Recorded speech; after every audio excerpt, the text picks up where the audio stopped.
हाँ जी, good morning. Nervous system के बारे में पढ़ रहे थे आगे। अच्छा, गुड आफ्टरनून। वैसे अभी 12 तो बजे नहीं, तो मॉर्निंग ही कह देते हैं।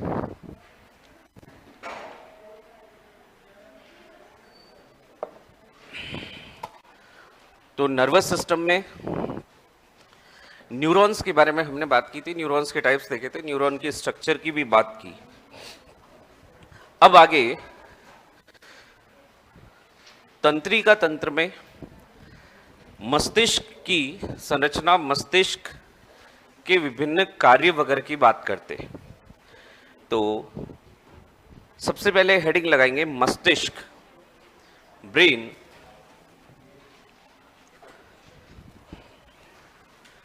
मस्तिष्क या ब्रेन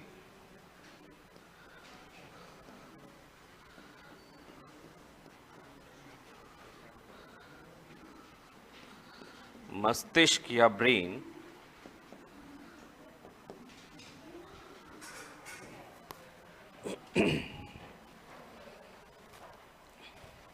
ब्रेन की अगर बात करें तो सीएनएस यानी सेंट्रल नर्वस सिस्टम या केंद्रीय तंत्रिका तंत्र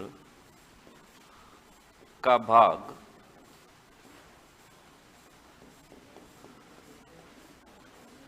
केंद्रीय तंत्रिका तंत्र, सेंट्रल नर्वस सिस्टम का भाग जो मुख्यतया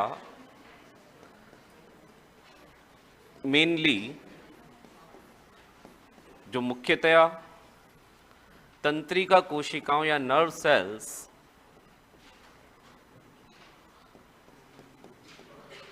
मुख्यतया तंत्रिका कोशिकाओं, नर्व सेल्स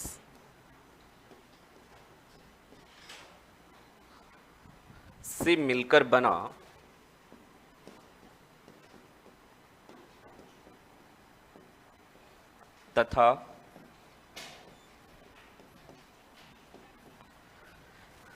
तथा यहां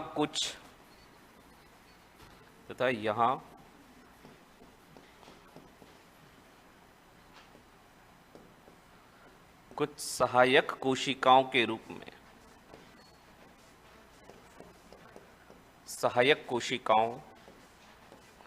रूप में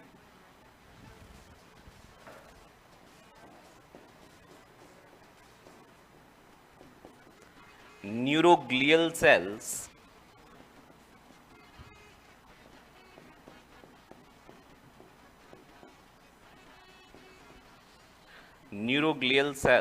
एवं एपेंडाइमल सेल्स या एपेंडाइमल कोशिकाएं भी पाई जाती।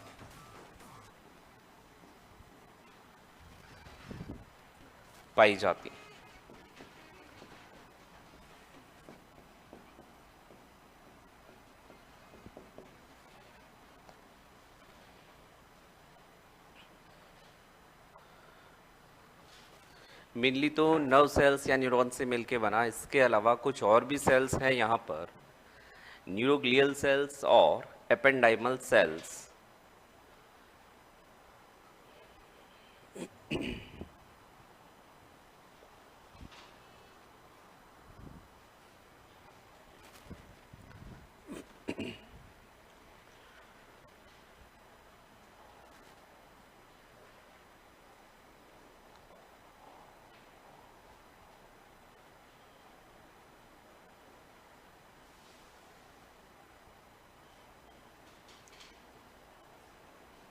अब अगर बात करें यहाँ पर ब्रेन की संरचना की, मस्तिष्क की संरचना की, तो हमारा ब्रेन देखो सबसे इम्पोर्टेंट ऑर्गन है, इतना इम्पोर्टेंट कि बाकी सारे अंग इसी से कंट्रोल हो रहे हैं, इसी से कोऑर्डिनेट किए जा रहे हैं।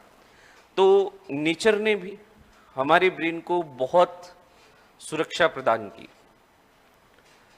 ऐसा अंग जो चारों तरफ से क्रेनियम बॉक्स यानी हड्डियों से मिलकर बने एक पूरी संरचना के अंदर पैक है।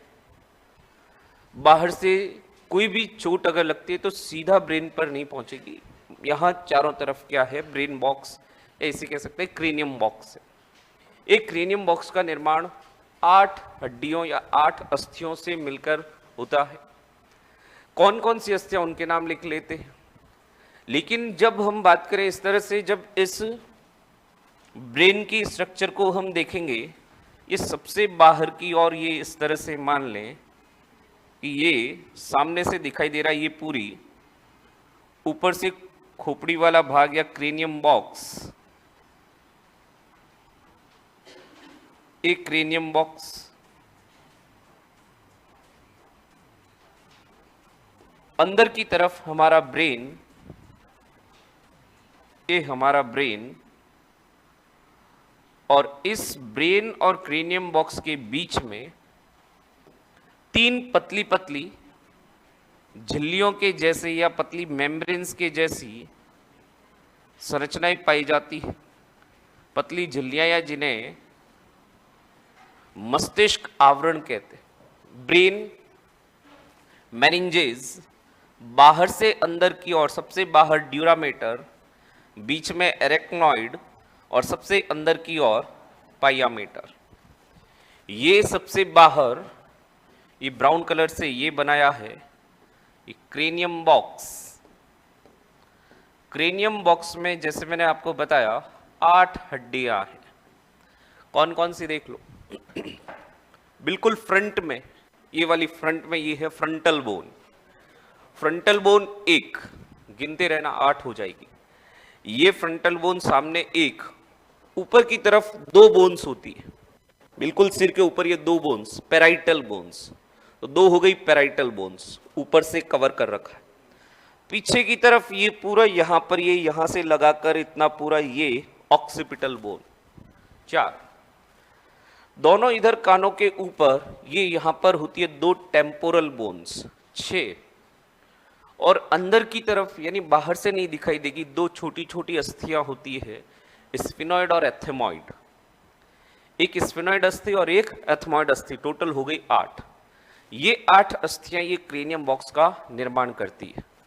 तो छोटा से पहले ये डायग्राम बना लेते हैं, फिर इन अस्थियों के नाम, और इसी में लिख लो, अस्थियों के नाम भी लिख लेते हैं यहीं पे, और फिर क्रेनियम बॉक्स के सामने लिख सकते हैं 8 अस्थियों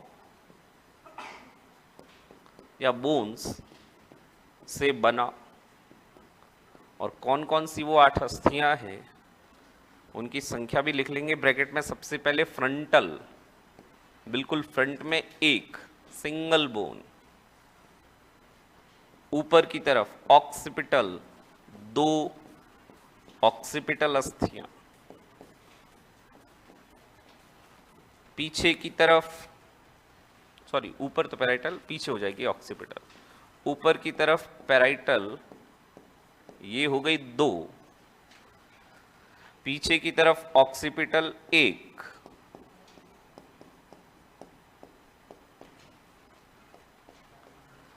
कानों के ऊपर टेम्पोरल, ये हो जाएंगी 2, एक स्फिनॉइड और एक एथेमॉइड।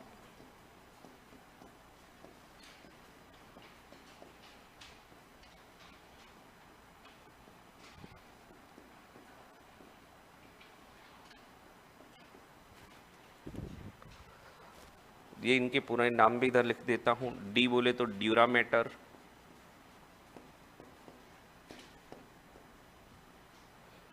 ए बोले तो एरेक्नॉइड,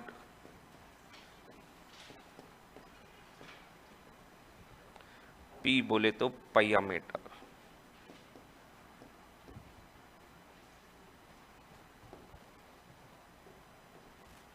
ये सबसे अंदर की तरफ मस्तिष्क,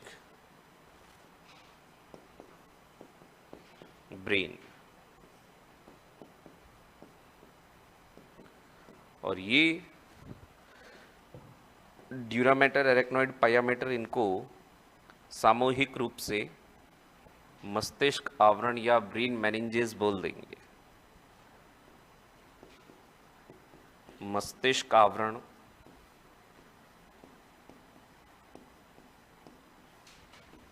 ब्रेन मेनिंजेस।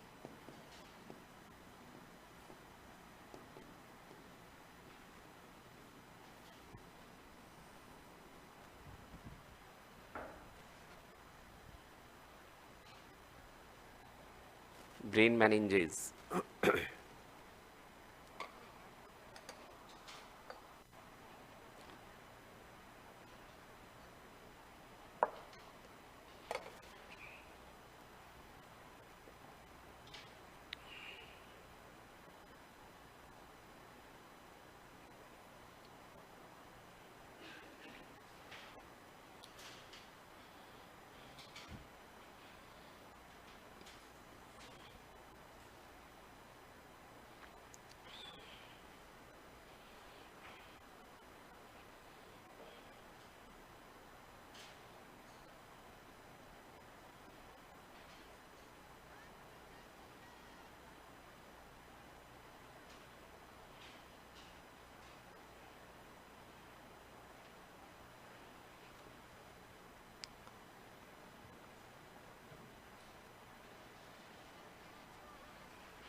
लिखा ये?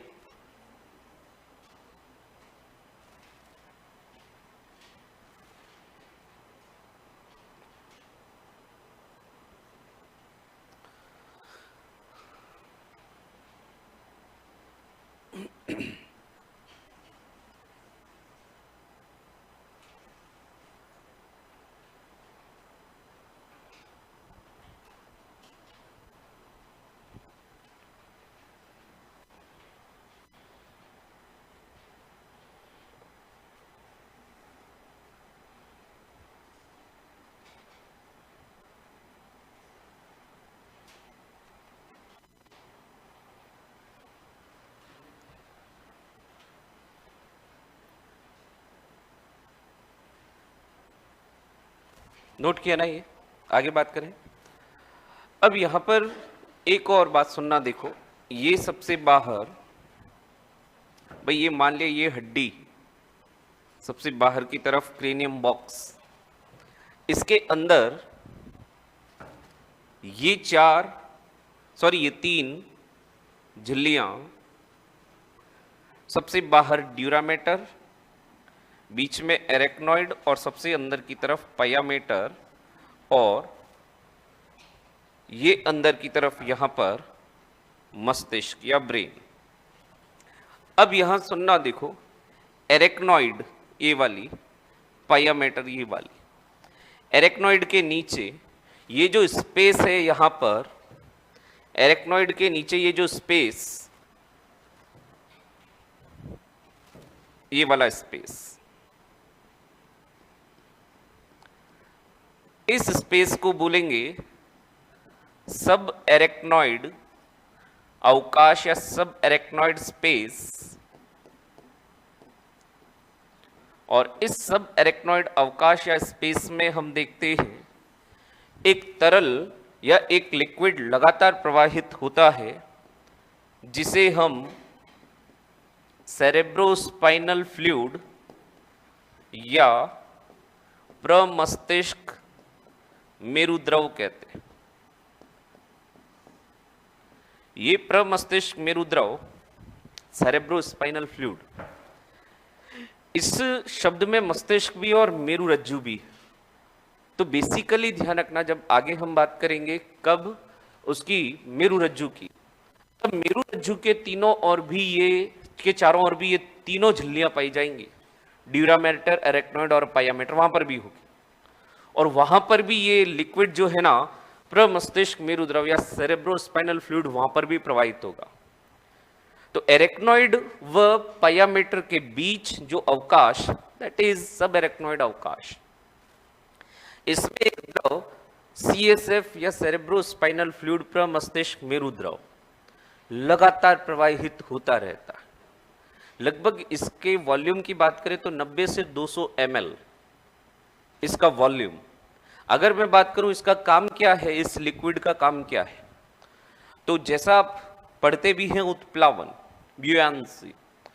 उत्प्लावन यानी वो किसी भी, जैसे द्रव में अगर, जैसे पानी में अगर हम कोई बाल्टी भरी हुई पानी के अंदर ही उठाते, तो हमें वो भारी नहीं लगती क्योंकि उत्प्लावन बल रख रहा है।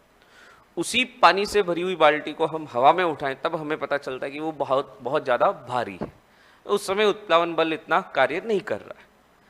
तो सेम ऐसे ही ये मस्तिष्क के चारों ओर द्रव होने के कारण मस्तिष्क एक्चुअल जो इसका वजन होता है लगभग 1200 से 1400 ग्राम, उसकी तुलना में बहुत कम हमें महसूस होता है।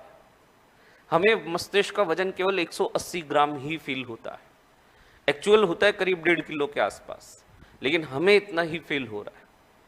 कारण कि इस लिक्विड ने इसको एक उत्प्लावन प्रदान किया हुआ है। पहली बात, इसका कार्य हो गया उत्प्लावन देना। दूसरी बात कि ये मस्तिष्क तक विभिन्न पोषक पदार्थों और ऑक्सीजन को पहुंचाने का काम करेगा, साथ साथ मस्तिष्क की कोशिकाओं के जो उत्सर्जी पदार्थ हैं उनको वहां से हटाने का काम भी करेगा। ये एक और काम देख लिया। और तीसरा काम देखते हैं कि ये मस्तिष्क को यांत्रिक चोटों या मैकेनिकल इंजरीज जैसे घर्षण वगैरह से बचाता है। भाई ये लिक्विड लगातार प्रवाहित होगा तो यहां पर स्नेहक या ल्यूब्रिकेंट के रूप में काम करेगा और मस्तिष्क को ऐसे घर्षण या फ्रिक्शन से बचाकर सुरक्षित रखता है। तो 3 कार्य हमने देखे सीएसएफ। अब बात आती है कि ये सीएसएफ आता कहां से। सीएसएफ का स्रवण ब्रेन के ही अलग अलग पार्ट अपन देखेंगे, आगे पढ़ेंगे, एपिथैलेमस, थैलेमस वगैरह उस समय भी देखेंगे। तो वहां पर हम देखेंगे कोरोइड प्लेक्सस पाया जाता है। ये कोरोइड प्लेक्सस जो होते हैं, एक पोस्टीरियर तो पाया जाता है मेडुला ऑब्लांगेटा के पास और एंटीरियर पाया जाता है थैलेमस के पास, सॉरी एपिथैलेमस के पास। तो वहां पर ये एंटीरियर और पोस्टीरियर कोरोइड प्लेक्सस इस सीएसएफ का स्रवण करते हैं कि लिक्विड आया कहां से, कि कोरोइड प्लेक्सस से। तो ये अस्थियां, इनके अंदर ये ब्रेन मेनिंजेस, उसके बीच में ये प्रमस्तिष्क मेरुद्रव। और एक लास्ट बात और सुनना, मस्तिष्क आवरण को इंग्लिश में मैंने लिखा है ब्रेन मेनिंजेस। जब मेनिंजेस में संक्रमण होता है तो रोग होता है मेनिंजाइटिस। अब ये मेनिंजाइटिस का संक्रमण कवक, बैक्टीरिया या वायरस, तीनों का संक्रमण हो सकता है किसी भी कारण से। और जब यहां पर संक्रमण होता है तो मेनिंजेस यानी इन झिल्लियों में आ जाती है सूजन, स्वेलिंग। अभी सूजन आएगी तो ये सूजने के बाद क्या हो जाएगी, दबाव पड़ेगा। और दबाव किस पर पड़ेगा, ब्रेन पर। और ब्रेन पर जब दबाव पड़ेगा तो हो सकता है व्यक्ति कोमा में चला जाए, बेहोश हो जाए। तो ये इसलिए इसको अक्सर हम, चाहे एंसेफेलाइटिस में भी सेम यही देखते हैं, इसलिए अक्सर हम इनको कह देते हैं दिमागी बुखार, बिकॉज हमारे ब्रेन को सीधा प्रभावित करते हैं। तो एक बात हमेशा ध्यान रखना, ये जो रोग होते हैं ना, कईयों में पीछे जहां आईटीएस लगता है, आगे वाला शब्द पकड़ा करो, हिपेटाइटिस। हिपेटो वर्ड आता है लीवर के लिए, यानी लीवर में संक्रमण है, सूजन है। मेनिंजाइटिस का मतलब मेनिंजेस में संक्रमण है, सूजन है। कंजक्टिवाइटिस यानी कंजक्टिवा में सूजन है, संक्रमण है, कंजक्टिवाइटिस हो जाएगा। अपेंडिसाइटिस, अपेंडिक्स यानी जो हमारे अवशेषी अंग के रूप में अपेंडिक्स है, उसमें संक्रमण हो गया, सूजन आ गई, दर्द हो रहा है। तो पीछे आइटिस लगना, अगला जो शब्द हो ना उसको देखा करो, वहीं से पता चल जाएगा कि वो कहाँ की बीमारी है, किस अंग से या किस संरचना से संबंधित है।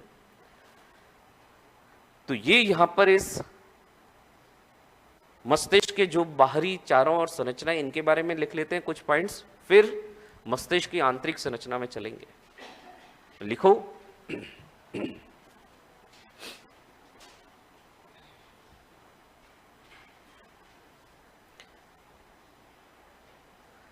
कि मस्तिष्क के चारों ओर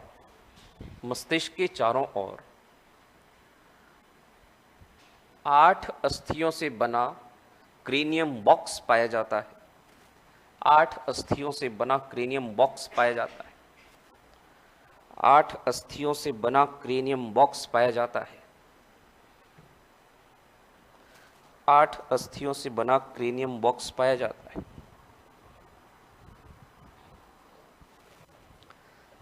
क्रेनियम बॉक्स पाया जाता है।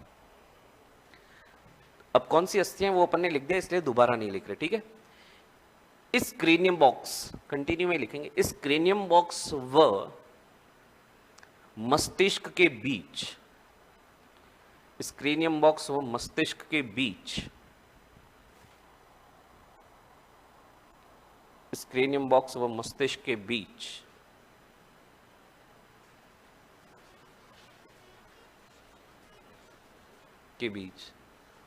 तीन पतली झिल्लियां मेम्ब्रेन्स पाई जाती हैं। तीन पतली झिल्लियां या मेम्ब्रेन्स पाई जाती हैं तीन पतली झिल्लियां या मेम्ब्रेन्स पाई जाती है जिन्हें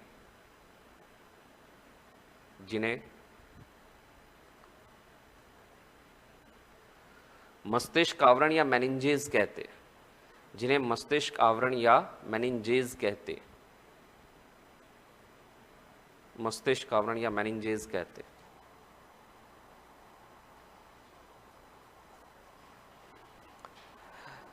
थोड़ा सा सोचकर बताना, इन तीनों झिल्लियों में से सबसे ज्यादा संवहनीय या सबसे ज्यादा कह सकते हैं कि संवहनीय परमिएबल वगैरह सबसे ज्यादा पतली और जिसमें से सबसे ज्यादा संवहन हो या ट्रांसपोर्टेशन हो इजीली, कौन सी होगी वो? हाँ, पायामीटर।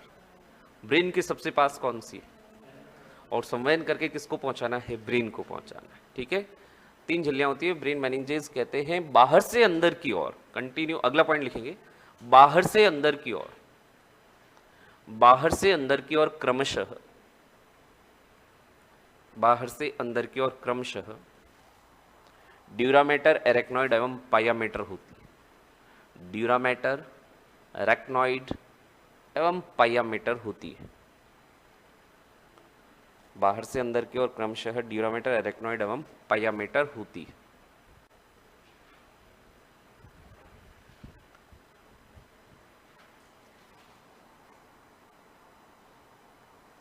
नेक्स्ट पॉइंट लिखेंगे कि एरेक्नॉइड व पायामेटर के बीच, एरेक्नॉइड एवं पायामेटर के बीच, एरेक्नॉइड एवं पायामीटर के बीच सब एरेक्नॉइड अवकाश पाया जाता है। सब एरेक्नॉइड अवकाश, सब एरेक्नॉइड स्पेस पाया जाता है, पाया जाता है, जहां जहां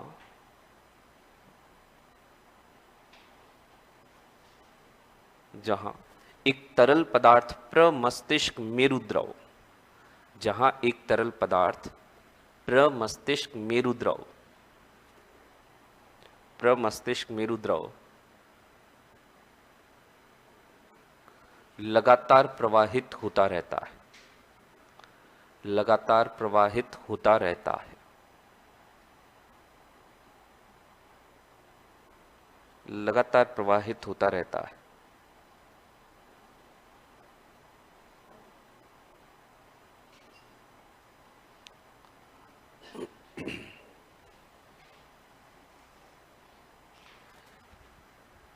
इस प्रमस्तिष्क मेरुद्रव लगातार, अच्छा इसका नाम नहीं लिखा ना अभी तक, इतना ही लिखा ना, ये लगातार प्रवाहित होता रहता है, ऐसा लिखा आपने, जिसे प्रमस्तिष्क मेरुद्रव या सेरेब्रोस्पाइनल फ्लूइड, जिसे प्रमस्तिष्क मेरुद्रव लिख दिया गया, प्रमस्तिष्क मेरुद्रव या सेरेब्रोस्पाइनल फ्लूइड कहते। चलो कोई बात नहीं, अगर लिख लिया तो आगे कंटिन्यू लिखेंगे।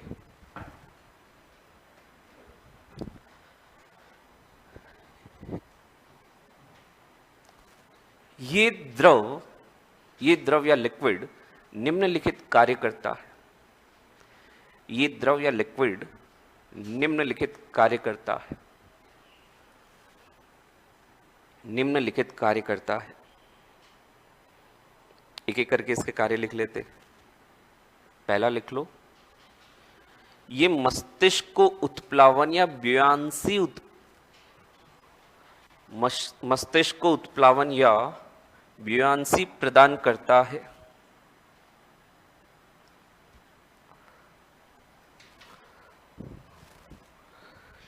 ये मस्तिष्क को उत्प्लावन या ब्यूयांसी प्रदान करता है जिससे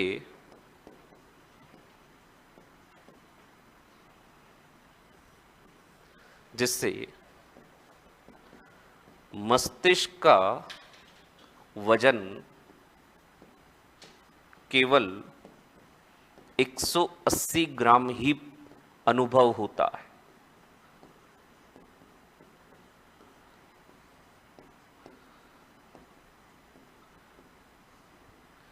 एक 180 ग्राम ही अनुभव होता है। ब्रैकेट में वास्तविक वजन भी लिख लो।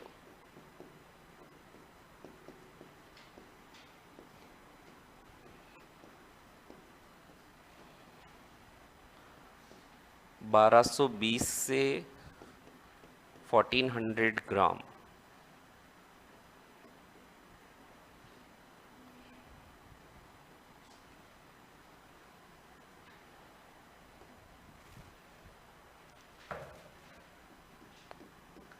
दूसरा कार्य लिख लेंगे फिर। मस्तिष्क तक पोषक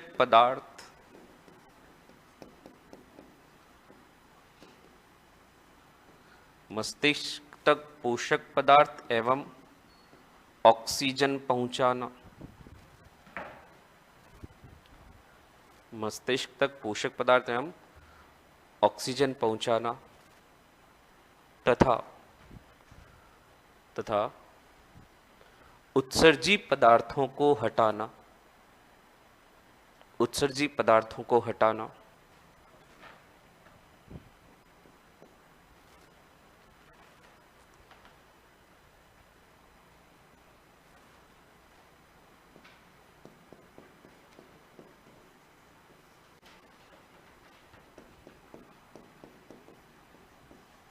और लास्ट कार्य लिख लो।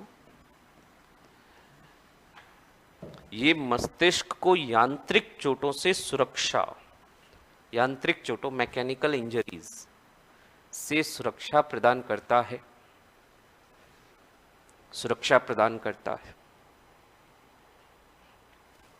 यांत्रिक चोटों या मैकेनिकल इंजरीज से सुरक्षा प्रदान करता है।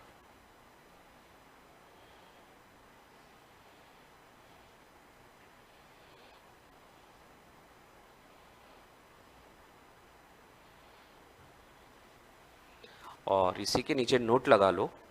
नोट लगाएंगे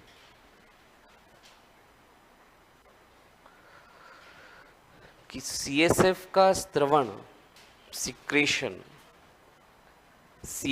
स्त्रवण या सिक्रेशन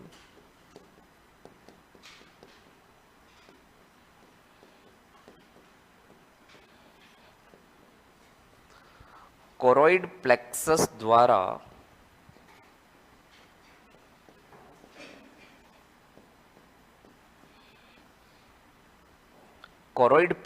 द्वारा किया जाता है।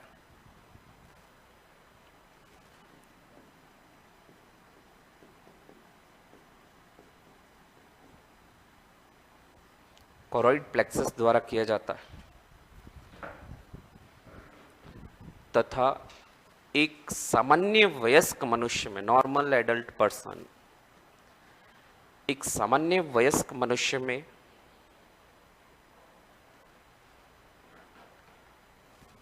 सामान्य वयस्क मनुष्य में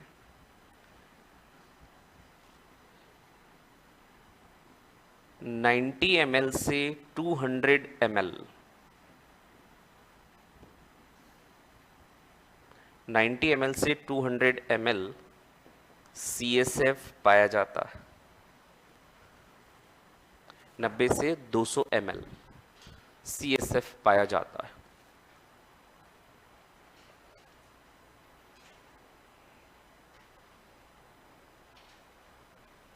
CSF पाया जाता है।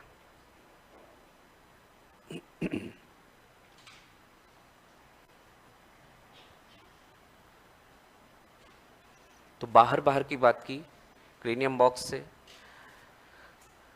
मेनिंजेस, अच्छा मेनिंजेस अगर नहीं होती तो फिर क्या होता, अपने ब्रेन सुरक्षित नहीं रहता।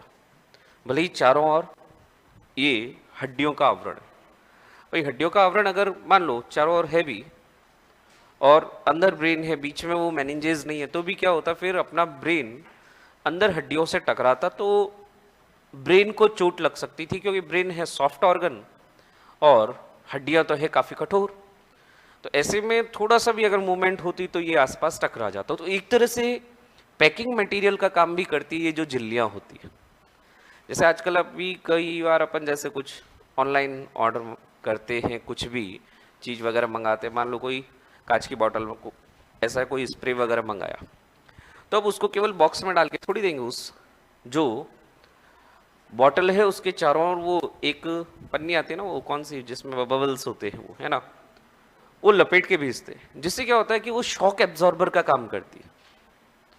वो शॉक या कोई भी अगर जैसे उस पार्सल को उठाते रखते समय या ट्रांजिट के दौरान कोई डैमेज नहीं हो, वो अंदर जो पॉलीथीन होती है वो शॉक एब्जॉर्बर का काम कर रही है ताकि अंदर सुरक्षा रहे। सेम इसी तरह से ये जो मेम्ब्रेन्स होती है ये भी शॉक एब्जॉर्बर का काम करती है ताकि ये हड्डी और इस ब्रेन के बीच अगर कोई किसी भी तरह से मूवमेंट हो तो ब्रेन तक कोई चोट आसानी से नहीं पहुंचे। तो ब्रेन काफी इंपॉर्टेंट संरचना बाहर से देखी। अब हम बात करते हैं इसकी अंदर से संरचना। अच्छा, एक और बात सुनना, यहीं पर एक शब्द आता है फॉन्टानेल। फॉन्टानेल क्या होता है ये सुन लो कि जो क्रेनियम बॉक्स की हड्डियां होती है ना, जब बच्चा जन्म लेता है, जस्ट बच्चे का जन्म हुआ है 1-2 महीने का भी है मान लो, तो भी उसकी जो क्रेनियम बॉक्स की हड्डियां होती है ना, इनके बीच में होता है गैप। बिल्कुल टाइट नहीं होती, गैप होता है। और गैप जैसे जैसे बच्चे का विकास होगा, डेवलपमेंट होगा, एज बढ़ेगी, धीरे धीरे ये एक दूसरे के पास आकर जुड़ जाती है। तो ये जो गैप होता है ना बच्चे में, हम फील भी कर सकते हैं। हालांकि बहुत ज्यादा नहीं दबाना, बच्चे को डैमेज हो सकता है। यहाँ पर अगर अपन फील भी करके देखिए, छोटे छोटे बच्चे 1-1.5 महीने वाले, थोड़ा सा भी अगर यहाँ प्रेस करेंगे तो आपको लगेगा कि यहाँ पर सॉफ्ट है, वो हड्डी जैसा कठोर नहीं है, कुछ सॉफ्ट होता है। वो सॉफ्ट इसलिए क्योंकि दोनों हड्डियों के बीच में गैप है, वहाँ सॉफ्ट टिश्यू है। जैसे जैसे बच्चे की वृद्धि होगी ये हड्डियां आपस में बिल्कुल टाइट पैक हो जाती है।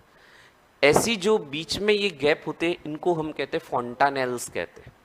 तो नोट में ही एक और पॉइंट लिख लो, नोट वाले जो आपने पॉइंट लिखे थे उसी में एक ऐड कर लो कि नवजात शिशुओं में, न्यूबॉर्न बेबीज, नवजात शिशुओं में, नवजात शिशुओं में क्रेनियम बॉक्स की अस्थियों के मध्य, क्रेनियम बॉक्स की अस्थियों के मध्य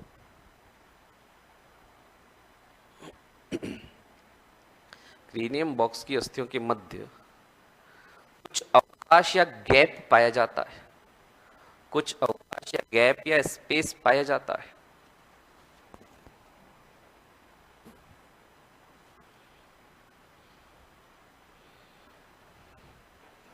इन्हें फॉन्टानेल्स कहते हैं, इन्हें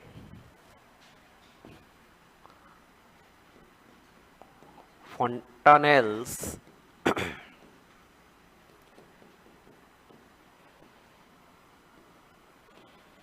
कहते हैं, इन्हें फॉन्टानेल्स कहते हैं। तथा शिशु की उम्र बढ़ने के साथ साथ, शिशु की उम्र बढ़ने के साथ साथ ये अस्थियां आपस में जुड़ जाने से, ये अस्थियां आपस में जुड़ जाने से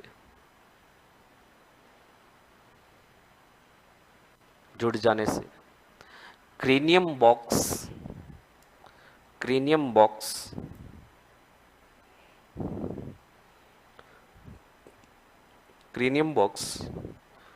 आपस में पूर्ण रूप से जुड़ा रहता है। क्रेनियम बॉक्स आपस में पूर्ण रूप से कंप्लीटली जुड़ा हुआ रहता है,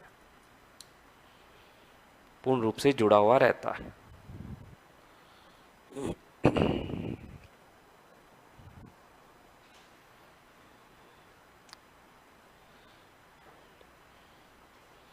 जुड़ा हुआ रहता है।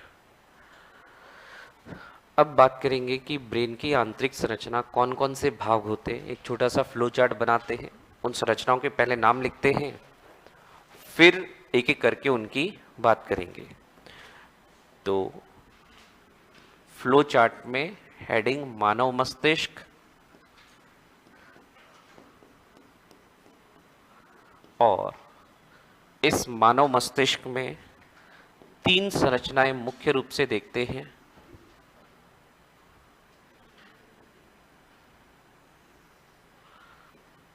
अग्र मस्तिष्क, fore brain,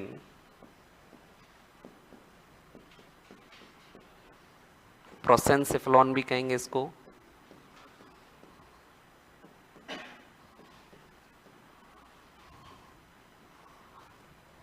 fore brain.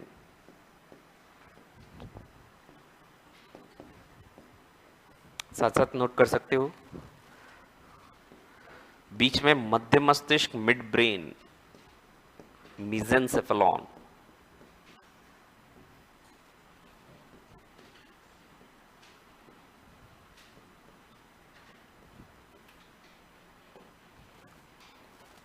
Mid brain.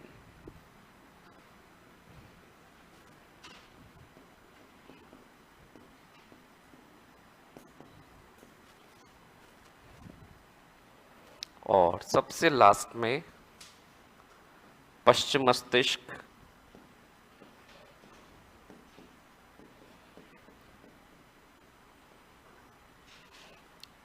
रोम्बेनसेफलॉन,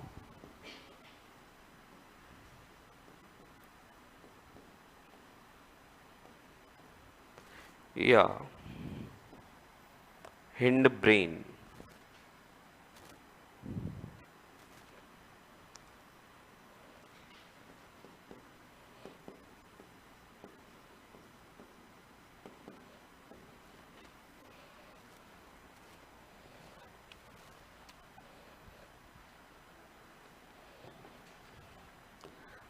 सबसे पहले अग्र मस्तिष्क। अग्र मस्तिष्क में हम दो संरचनाएं देखते हैं, टेलेंसेफलॉन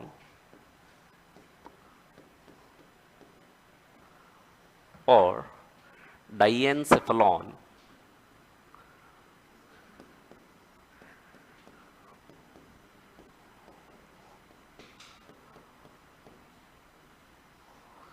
टेलेंसेफलॉन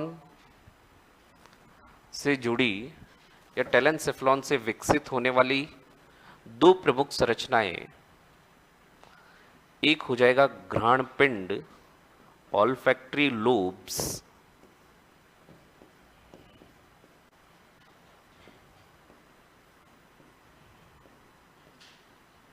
और दूसरा सेरेब्रम या प्रमस्तिष्क।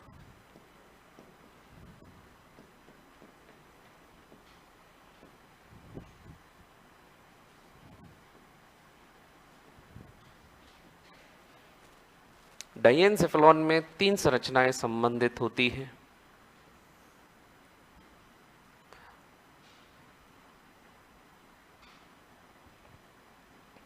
थैलेमस,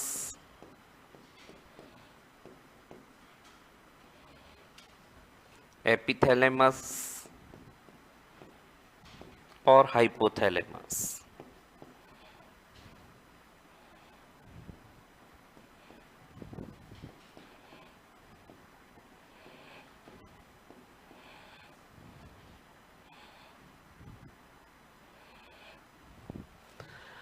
मध्य मस्तिष्क में कोई खास नहीं है, बहुत ज़्यादा दो संरचनाएं इसमें।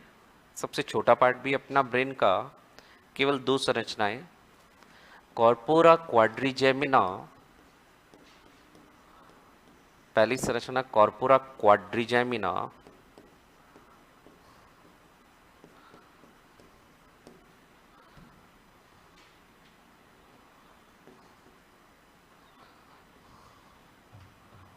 और दूसरा हो जाएगा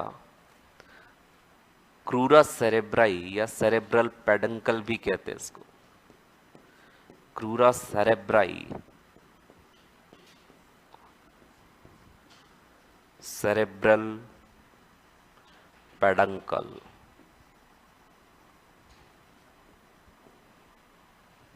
नेक्स्ट,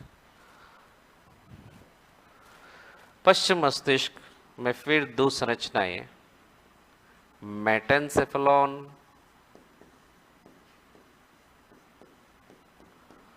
और दूसरा हो जाएगा माइलेनसेफेलॉन।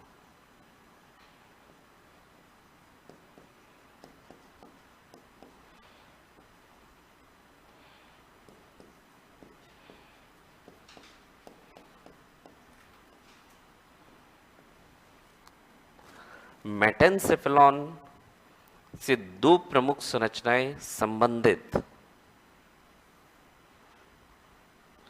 Pond's वेरोलाई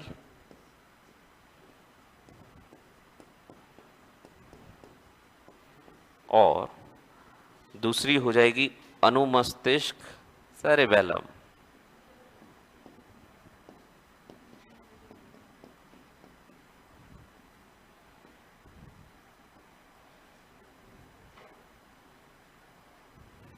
cerebellum. सबसे लास्ट में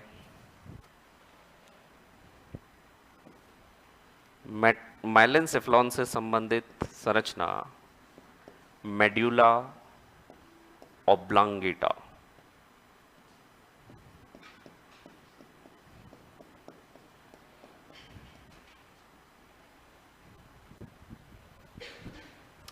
ये मानव मस्तिष्क अग्र मध्य पश्च तीन भाग और उनसे संबंधित विभिन्न संरचनाएं।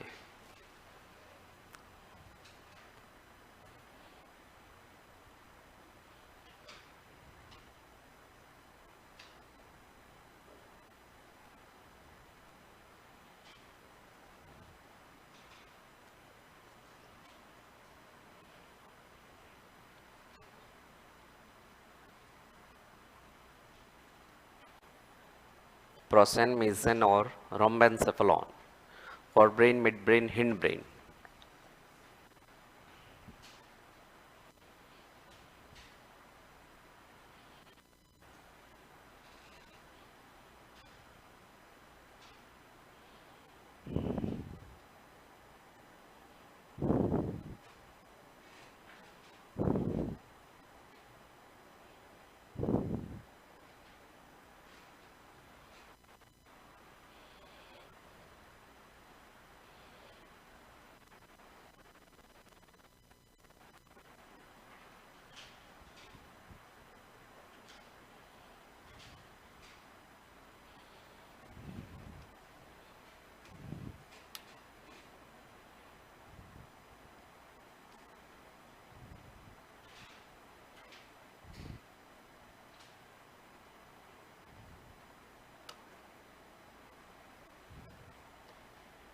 नोट किया? तो आगे बात करते हैं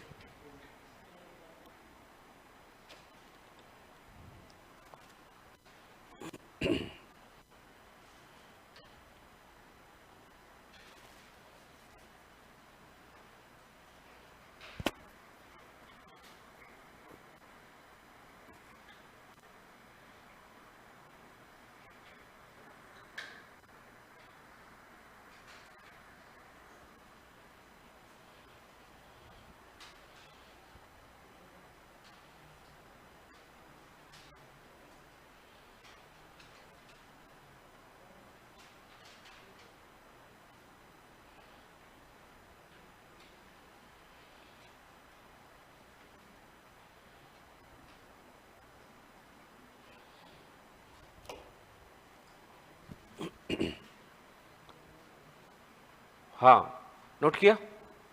इसको समझ लेते हैं। ये जो अलग अलग पार्ट्स हैं ब्रेन के, फोर ब्रेन या अग्र मस्तिष्क, इसके दो भाग टेलेनसेफेलॉन और डाइएनसेफेलॉन। टेलेनसेफेलॉन से विकास होगा एक तो ऑल्फैक्टरी लोब्स और एक प्रमस्तिष्क का। ऑल्फैक्टरी लोब्स घ्राणपिंड, दो तीन बातें इसमें जो ध्यान रखना है, केवल और केवल ब्रेन की वेंट्रल सरफेस पर दिखती है, अधर सतह पर। यानी ये जो हमारा ब्रेन है ना, ये इस तरह से ब्रेन मान लो, इस तरह से, तो इधर नीचे से देखने पर इधर वेंट्रल सरफेस से दिखती है, फर्स्ट थिंग। संख्या में दो होती है, यानी एक जोड़ी होती है, बिल्कुल क्लब शेप्ड या जैसे गदा के आकार की ये संरचनाएं होती है, जिसमें एक तो होता है ये ऑल्फैक्टरी बल्ब और दूसरा होता है ये ऑल्फैक्टरी ट्रैक्ट। दोनों मिलकर गदा के समान ये घ्राणपिंड ऑल्फैक्टरी लोब्स का निर्माण करते हैं। ये सूंघने की क्रिया से संबंधित होते हैं। और शार्क और डॉग्स की अगर हम बात करें, शार्क और कुत्ते की, तो शार्क और कुत्ते में ये घ्राणपिंड अत्यधिक विकसित होते हैं। जब अपन ने कॉन्ड्रिक्थीज की बात की थी, वहां पर मैंने एक चीज भी बताई थी, नासा मस्तिष्क या नोज ब्रेन। वो नोज ब्रेन बिकॉज उनके घ्राणपिंड जो होते हैं मस्तिष्क में, घ्राणपिंड वो सीधा उनके नेजल ट्रैक्ट या कह सकते हैं नासा गुहा से बिल्कुल संपर्क में होते हैं। उनके सूंघने की क्षमता बहुत, सूंघने की जो शक्ति होती है, क्षमता होती है, बहुत ज्यादा होती है। तो कुत्ते में भी ये ऑल्फैक्टरी लोब्स और शार्क जैसी उपास्थल मछलियों में ये काफी विकसित होते हैं, जिससे इनके सूंघने की क्षमता बहुत अधिक होती है। फिर बात करते हैं प्रमस्तिष्क की, तो ह्यूमन ब्रेन का सबसे बड़ा भाग जो है मस्तिष्क का, सबसे बड़ी संरचना सेरेब्रम। सेरेब्रम में जैसे ध्यान रखना, अपन ने अलग अलग अस्थियां देखी थी, फ्रंटल अस्थि, टेम्पोरल अस्थि, पैराइटल अस्थि और पीछे ऑक्सीपिटल। सेम इसी तरह से ये प्रमस्तिष्क में अगर हम इस तरह से देखते हैं, प्रमस्तिष्क को इस तरह से साइड में से, ये ब्रेन में, तो ये आगे वाली यहां पर बिल्कुल ये बीच में एक डीप सल्काई या खांच होती है। इसके आगे वाली ये पाली हो जाती है फ्रंटल पाली। ये ऊपर वाली कौन सी हो जाएगी? पैराइटल पाली। ऊपर की तरफ होता है पैराइटल, पैराइटल। इधर साइड में यहां पर एक और खांच होती है जिसे लेटरल सल्कस कहते हैं। सबके नाम लिखवा दूंगा। इस लेटरल सल्कस ने इस फ्रंटल और इधर नीचे जो पाली होगी वो कहलाएगी टेम्पोरल पाली। सुनना, टेम्पोरल हड्डी भी होती है और टेम्पोरल लोब भी होती है। फ्रंटल, ऑक्सीपिटल ये हड्डियां भी है, और प्रमस्तिष्क में ऐसी छोटी छोटी कह सकते हैं 4 भाग होते हैं, लोब्स, पालियां। और सबसे पीछे की तरफ, ये सबसे पीछे की तरफ हम बात करेंगे, ये पूरा ये यहां पर हो जाएगी ऑक्सीपिटल लोब। चारों पालियों के कार्य अलग अलग हैं, चारों के। लेकिन एक बात ध्यान रखना, जो सारी संवेदनाएं होती है, सूंघना, स्मेल, टेस्ट यानी स्वाद, या हम देखने विजुअल, जो आपके सामने कोई भी डायग्राम्स वगैरह भी होते हैं, या हम बात करें सुनने का या स्पर्श का, ये पांचों संवेदनाओं के केंद्र इसी प्रमस्तिष्क में अलग अलग स्थान पर होते हैं, अलग अलग स्थानों पर। तो फ्रंटल, पैराइटल, टेम्पोरल, ऑक्सीपिटल, इनके लिए या इनके बीच में हम देखते हैं ये इस तरह से 3 दरारें हैं। ये हो जाती है सेंट्रल सल्कस, ये हो जाती है लेटरल सल्कस, और इसे कह देते हैं पैराइटो ऑक्सीपिटल सल्कस। सब नाम लिखवा दूंगा। ये तो साइड में से हमने देखा। अगर हम इसे ऊपर से देखते हैं, ऊपर की तरफ से, तो ये हमें ब्रेन जो है, इसमें ये जो प्रमस्तिष्क इस तरह से हमें 2 भागों में बटा हुआ दिखाई देता है। एक्चुअल इमेज भी अगर हम इसकी देखें, इसमें वो जुड़ा हुआ है ना नेट, इसके सारे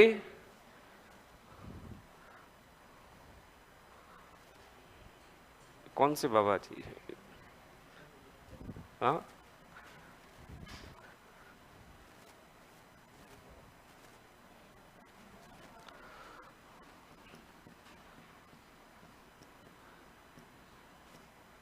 ह्यूमन ब्रेन पहले वेंट्रल सरफेस, वेंट्रल सरफेस यानी नीचे से देख रहे हैं, ये यहां पर ये वेंट्रल सरफेस नीचे से दिखाया है। अभी इसमें देखना, ये सबसे ऊपर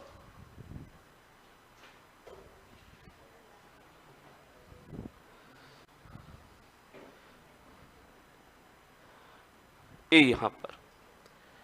यहां पर चलो ठीक है आईज, ये इधर ये जो देखो ये यहां पर दो दिखाई दे रहे हैं, बिल्कुल जैसे माचिस की तीली होती है ना, इधर से देख लो, इसमें ये दिखाई दे रहे दो ऊपर की तरफ, जो आगे से इस तरह से थोड़े से फूले हुए दिखाई दे रहे, येलो कलर के होंगे, देखना इधर बना देता हूं, ये इस तरह से ये दो संरचनाएं दिखाई देंगी आपको, ये दिखाई दे रही है ऑल्फैक्टरी लोब्स, बिल्कुल ये गदा के समान केवल और केवल वेंट्रल सरफेस पर दिखेंगे, बाकी और जगह पर आपको नहीं दिखेंगे।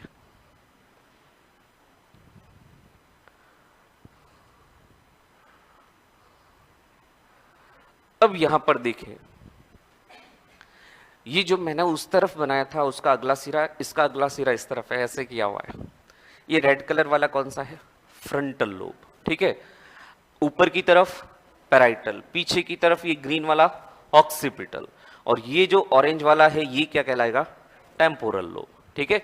ब्रेन स्टेम क्या होता है उसकी भी बात कर लेंगे कि मध्य मस्तिष्क, पॉन्स तथा मेडुला ऑब्लांगेटा, इन तीनों को मिलाकर कहते हैं ब्रेन स्टेम, उसकी भी बात कर लेंगे, ठीक है। बिल्कुल पैक, ये जो देख पा रहे हो ये रेड कलर वाला पूरा हड्डियों से आगे पीछे चारों तरफ से पैक है।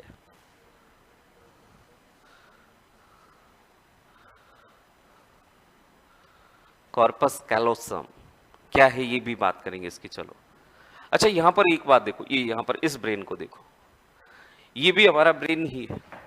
ये ऊपर से इस तरह से इसमें आपको दिखाई दे रहे कुछ सलवटें सी पड़ी हुई है ना, यानी कुछ उभार भी है कुछ गर्त भी है, ये गायरी और सलकाई कहलाते हैं। उभार जो होते हैं उनको कहते हैं गायरी, और जो डिप्रेशन या जो खांचे होती है उनको क्या कहते हैं? सलकाई। लेकिन जब हम यहां बात करते हैं, बीच में एक गहरी खांच होती है, एक गहरी खांच, सेंट्रल सल्कस, जिसकी वजह से हम देखते हैं हमारा जो सेरेब्रम है दो भागों में, राइट और लेफ्ट, दो भागों में बटा हुआ दिखाई देता है। ये दायां प्रमस्तिष्क गोलार्ध या राइट सेरेब्रल हेमिस्फीयर, और इधर वाला लेफ्ट सेरेब्रल हेमिस्फीयर, राइट और लेफ्ट। अब ध्यान रखना, दोनों आपस में एक दूसरे के संपर्क में रहते, जुड़े रहते, एक संरचना होती है जिसे हम कहते हैं कॉर्पस कैलोसम। ये कॉर्पस कैलोसम के द्वारा आपस में जुड़े रहते हैं। कॉर्पस कैलोसम बेसिकली एक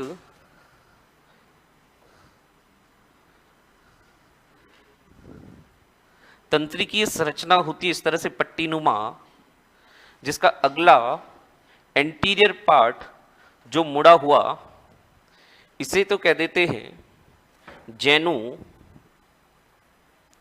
पीछे वाला भाग स्प्लीनियम, और बीच में एक भाग पाया जाता है फॉर्निक्स। ये कॉर्पस कैलोसम बिल्कुल एक पट्टी जैसी संरचना है, तंत्रिकाओं से, न्यूरॉन से मिलकर बना, और ये दोनों हमारे जो प्रमस्तिष्क गोलार्ध होते हैं राइट और लेफ्ट, दोनों को एक दूसरे से इस तरह से जोड़े रखता है। सेरेब्रम की जब हम बात करते हैं इसके फंक्शंस की, तो अलग अलग फ्रंटल, पैराइटल, ऑक्सीपिटल, टेम्पोरल, इन सभी से मैंने जैसे बताया सारी संवेदनाओं के केंद्र, सूंघने के, टेस्ट के, देखने के, स्पर्श के या सुनने के, सभी केंद्र यहीं पर होते हैं अलग अलग जगह पर। जैसे अपन बात करें, टेस्ट वाला एरिया यहां पर हो जाएगा, सब डायग्राम बनाकर सबको दिखाऊंगा। ये टेस्ट वाला, इधर नीचे की बात करें, यहां पर ये सुनने वाला एरिया, देखने वाला एरिया यानी विजुअल एरिया जो होता है सेंसरी, वो सबसे पीछे की ओर। सूंघने वाला एरिया वो भी इधर टेम्पोरल लोब में ही यहीं पर होता है, और बाकी देखने के जो एरियाज दोनों भाग में पाए जाएंगे, एक होता है मोटर, एक होता है सेंसरी। तो ये अलग अलग क्षेत्रों से ये भी ध्यान रखना है किस पाली में कौन सा संबंधित क्षेत्र, उसका नाम क्या है। जैसे किसी पर्टिकुलर सेंसरी मोटर एरिया का नाम, सॉरी इसकी सेंसरी स्पीच एरिया की बात करें या मोटर स्पीच एरिया की बात करें, कोई ब्रोका क्षेत्र है, कोई वेरिनेक क्षेत्र है, अलग अलग उनके नाम हैं, वो भी ध्यान रखने।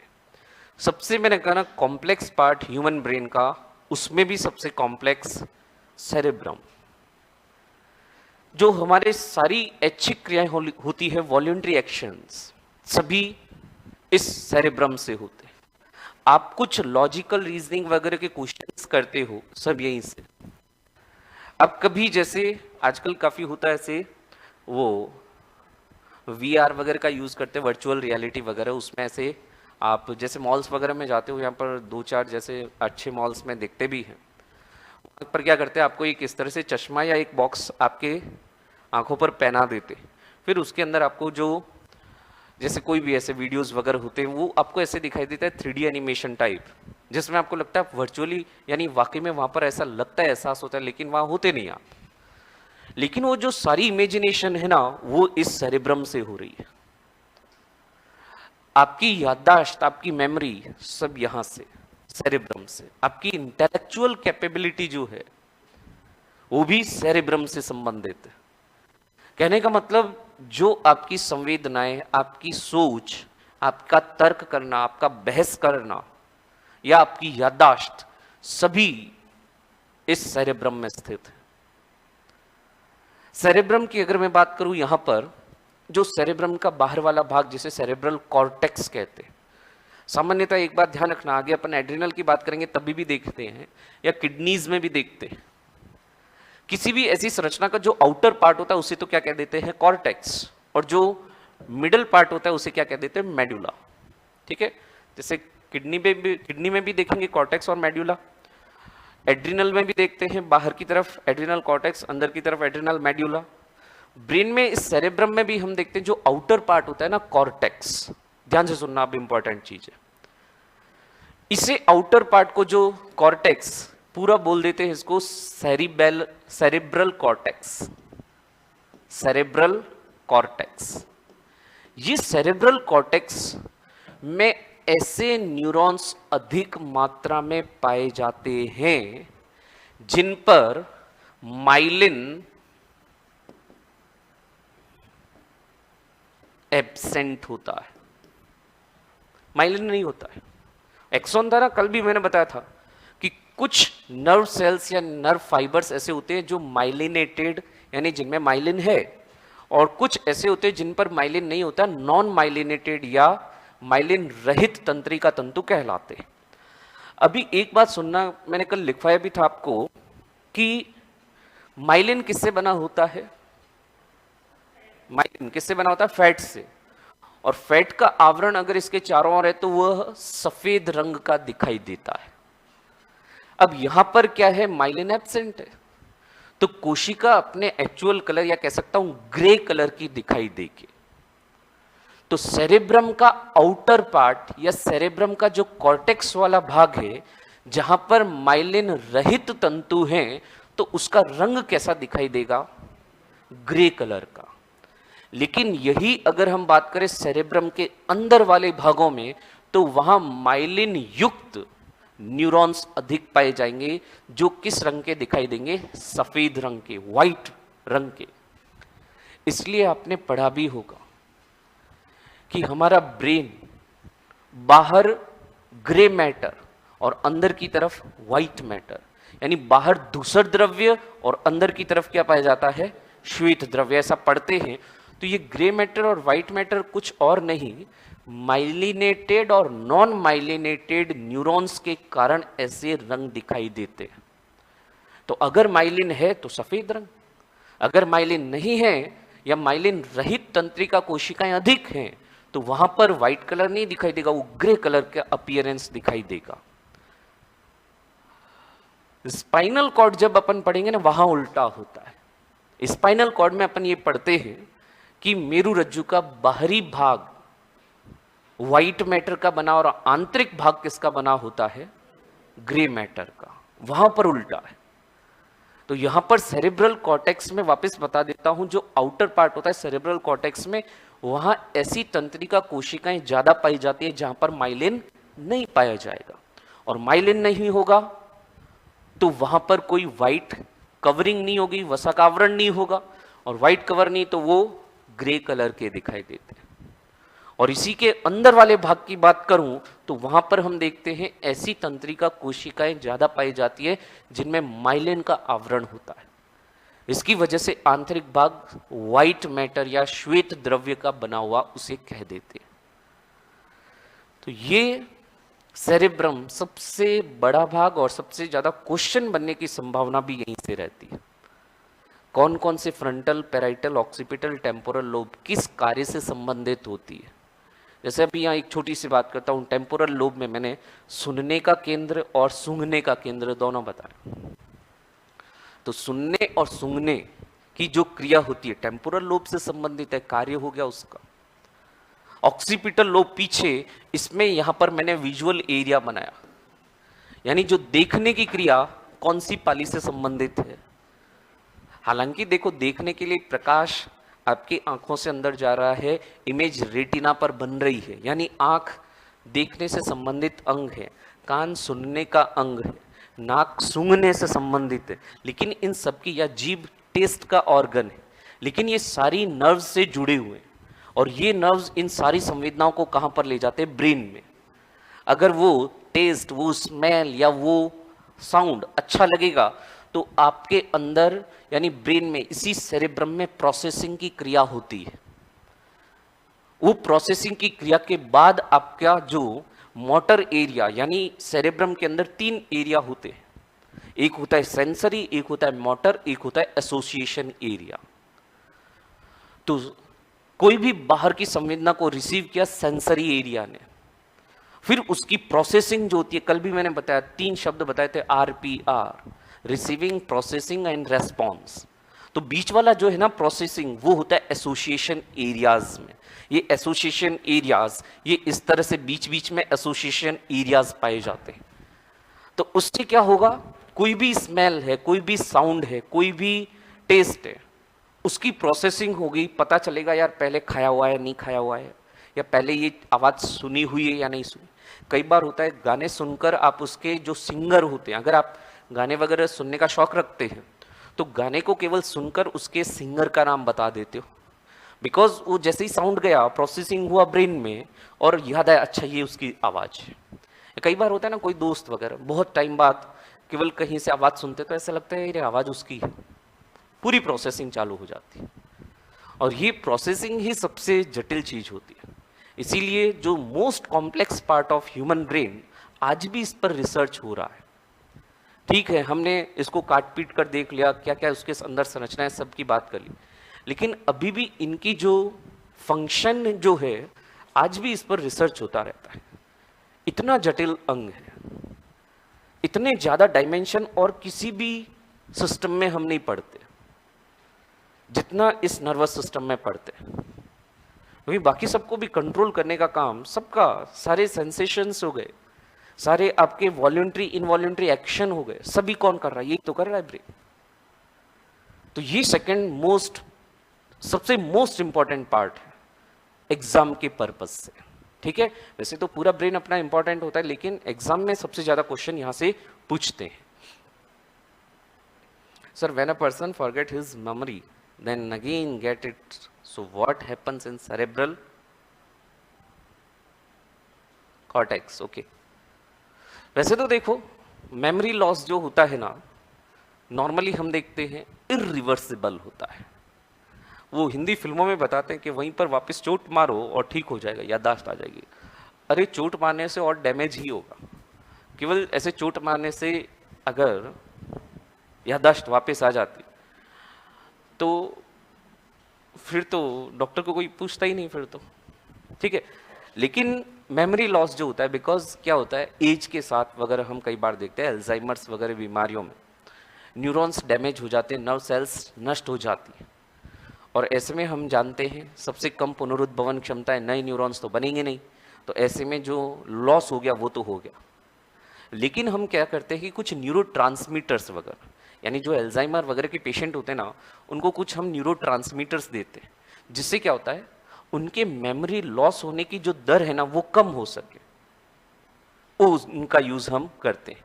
बाकी अगर आपसे ये पूछ ले, जैसे आपने पूछा है कि मेमोरी लॉस हो जाए तो कौन सा पार्ट प्रभावित होता है, सेरेब्रम, और वापस कुछ समय बाद वापस मेमोरी आना, तो जैसे अपन वो भी मूवी देखी थी ना अपन ने, वो गजनी, वो वाकई में ऐसा होता है, शॉर्ट टर्म मेमोरी लॉस होता है, यानी दैट मीन्स उसमें वो परमानेंट नहीं है, एक टाइम के बाद वो कुछ मेमोरीज जो होती हैं, हो सकता है इंजरी वगैरह की वजह से कुछ भी हो, या हो सकता है न्यूरॉन्स डीजनरेट हो रहे हो, कई बार ऑटो इम्यून रीजंस की वजह से भी ऐसा हो जाता है, कोई बाहर से संक्रमण नहीं था, कोई किसी भी प्रकार की चोट नहीं लगी, फिर भी व्यक्ति की मेमोरी लॉस हो रही है। तो कई बार ऐसे होता है, ऑटो इम्यून रेस्पॉन्स की वजह से भी हो जाता है। Sir when we study for a long time then sir we feel blank our mind in some time. कई बार ज्यादा पढ़ लेते हो तो ऐसा लगता है कुछ आ ही नहीं रहा है ना। तो क्या होता है ब्रेन में भी, देखो फटीग ब्रेन में भी आता है, यानी थकान ब्रेन में भी आती है। कई बार बहुत ज्यादा जब पढ़ लेते हो ना तो भी ऐसा लगता है सिर घूमने लगता है, कुछ याद नहीं रहता, और उस टाइम अगर कुछ याद करने की कोशिश करोगे ना तो आपका स्ट्रेस बढ़ता है। सो बेटर कि जो पढ़ा है वो आपको याद आ जाएगा, कोई बात नहीं, अगली सुबह याद आ जाएगा, लेकिन अच्छे से पढ़ा होगा तब, ठीक है। ऐसी बात नहीं कि बस हाँ बस पढ़ते जाने लपेट लिया 4 चैप्टर को एक साथ पढ़ लिया और सोचेंगे ठीक है अपने कैप्चर हो गया, नहीं। हाँ हाँ, ये अपन देखते हैं मेनली अपन इस तरह से। और बाकी कुछ जो लोअर बाकी जो कशेरुकी प्राणी होते हैं उनमें भी होता है, बस इतना विकसित नहीं होता है। बाकी वहां पर भी क्योंकि उनमें भी राइट और लेफ्ट ये सेरेब्रल हेमिस्फीयर प्रमस्तिष्क गोलार्ध पाए जाते हैं, उनको भी आपस में जोड़ के रखने का काम, लेकिन इतनी डेवलप या इतनी विकसित अवस्था में नहीं पाया जाता। Multi personality disorder, tell us. Okay, multi personality disorder में कई बार कॉन्फ्लिक्ट होता है व्यक्ति के इमोशनल और प्रैक्टिकल ब्रेन में। अक्सर अपन जब साइकोलॉजी में बात करते हैं ऐसा बोलते हैं कि अपना राइट ब्रेन जो होता है, दैट इज राइट हेमिस्फीयर, अपना राइट वाला, वो होता है इंटेलेक्चुअल, यानी वो वास्तविकता को समझता है, और जो लेफ्ट वाला होता है वो इमोशंस को समझता है। तो कई बार क्या होता है, व्यक्ति, सबके साथ नहीं होता लेकिन कुछ व्यक्तियों के साथ होता है कि वो कुछ परिस्थितियों में ब्रेन से जो सिग्नल्स उसके रेस्पॉन्स के लिए निकल रहे हैं उनमें कई बार कॉन्फ्लिक्ट हो जाता है। जैसे मान लो कि एक व्यक्ति है, जैसे अपन ने एक मूवी भी देखी थी, साउथ में एक मूवी आई थी अपरिचित, एग्जैक्टली। तो उसमें क्या होता है, जो हीरो होता है ना वो वैसे अपनी रूटीन वाली लाइफ में देखते हैं बिल्कुल सीधा सा, बिल्कुल मतलब एकदम शुद्ध सात्विक टाइप का व्यक्ति होता है, लेकिन जब वो कोई गलत काम या कोई भी भ्रष्टाचार या कोई भी क्राइम देखता है ना, उसके अंदर अलग से रेस्पॉन्स आने लगते हैं। अब वो व्यक्ति क्या करता है, बिल्कुल अलग ही उसकी पर्सनालिटी, कोई भी ऐसे क्राइम करने वाले लोग हैं उनके साथ जाके मारपीट करता है, उनको मार देता है और फिर वापस नॉर्मल हो जाता है। ऐसा बहुत रेयर केसेस में देखते हैं, लेकिन ऐसा होता है। हालांकि वास्तविक रूप में जिनकी मल्टीपल पर्सनालिटी डिसऑर्डर होता है वो ऐसा जरूरी नहीं कि क्राइम करे और बिल्कुल सीधा हो जाए।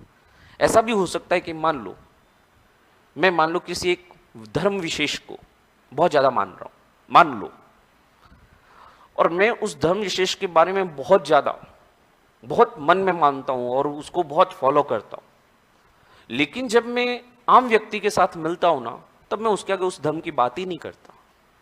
लेकिन जब मैं उस धर्म विशेष की जगह पर कोई भी वहां पर उनकी जो रिलीजियस प्लेस है वहां पर जा रहा हूं, वहां के लोगों से मिल रहा हूं, तो मैं बिल्कुल एकदम उनके जैसा हो जाता हूं। और वापस जब मैं यहां आता हूं तो कोई समझ ही नहीं सकता कि मैं वाकई में मेरे थॉट प्रोसेस में वो भी चीज है, बट मैं जब वहां जाऊंगा वो मेरी पर्सनालिटी हो जाती है। तो कई बार हम देखते व्यक्ति के इमोशंस और व्यक्ति के जो वास्तविकता है, इन दोनों में जब कॉन्फ्लिक्ट होता है तब व्यक्ति दोनों जगह एक तरह से डबल रोल प्ले करता है। हालांकि इसमें व्यक्ति को कोई नुकसान नहीं है और उसे भी समझ में आता है कि मैं वहां जाऊंगा तो वैसा और यहां आऊंगा तो ऐसा, उसे सब पता रहता है। ऐसा नहीं कि उसने ये पता नहीं उसमें एक कोई दूसरा ही, ऐसा कुछ नहीं। कई जाने कहते हैं कि पता नहीं कोई ऊपर की हवा नीचे की हवा, पता नहीं कैसी कैसी हवा है कि उसकी वजह से हो जाता है, ऐसा कुछ नहीं होता।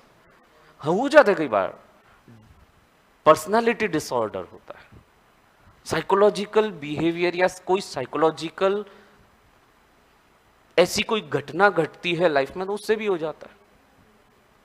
कई बार हम देखते हैं कि गांव वगैरह में अक्सर होता है, शहरों में ऐसा देखते नहीं है। तो गांव में माहौल ही ऐसा रहता है, आसपास लोग भी सब वैसे, तो वहां पर लोग गांव में आपको सुनने वाले होते तो आप सुना देते हो। अब शहरों में किसी को टाइम ही नहीं है, क्या सुने आप, तो आप करोगे भी नहीं कुछ ऐसा। तो गांव में ही अक्सर देखते हैं, अक्सर कोई भी ऐसे आयोजन वगैरह होता है तो किसी में कोई आत्मा आती है। अब लोग सब उसको मानते हैं। अब बात ये आती है कि अगर वो आत्मा इस तरह से अगर आ रही है, चलो ठीक है, अपन किसी के, मैंने कहा ना, अपन किसी की जो हो सकती है मान्यताएं हो सकती है उस पर अपन छूट नहीं करें, लेकिन अक्सर ऐसे व्यक्तियों के साथ देखा जाता है जो आत्मा आती है वो ऐसा कहते कि उनके घर का कोई मेंबर था जिसकी पहले डेथ हो गई थी और उसकी आत्मा अब आई है, ऐसा कहते हैं। इसके पीछे साइकोलॉजिकली अगर आप देखोगे तो ऐसा लगता है कि कहीं ना कहीं वो व्यक्ति जिसकी डेथ हुई और वो व्यक्ति अब जिसमें कह रहे हैं कि उसकी आत्मा आ रही है, उन दोनों में इमोशनल अटैचमेंट बहुत रहा होगा। यानी अब वो जो व्यक्ति जिंदा है वो उस चीज को मानने को तैयार नहीं है कि वो व्यक्ति मर चुका है। वो अभी भी ये मान रहा है कि वो मेरे आसपास कहीं है, और आसपास कहीं है तो क्या, आत्मा के रूप में। तब वो ऐसा बिहेव करने लगता है जैसे उसके अंदर कोई आत्मा आई है। और फिर क्या होता है कि परिवार में पूरा ऐसा एनवायरनमेंट देखते हैं, गांव में सब ऐसा देखते हैं, इवन उस परिवार में फिर देखना उसका वंशानुगति भी कैसे होती है कि मान लो एक पीढ़ी में जिसमें मान लिया वो आत्मा आती थी, छोटे बच्चे थे घर के, वो सब यही देख के बड़े हुए। तो अब क्या होता है, ये भी हम देखते हैं कई केसेस में कि उस एक व्यक्ति में जिसमें आत्मा आ रही थी अब वो उससे ट्रांसफर होकर अब दूसरी पीढ़ी के बच्चे में आ गई, क्योंकि उस बच्चे का डेवलपमेंट ही एक ऐसी परिस्थिति में हुआ है जहां उसने ये देखा है। तो ऐसा क्यों हुआ, पहले आत्मा एक शरीर में आ रही थी अब दूसरे शरीर में आ रही है, ऐसा क्यों?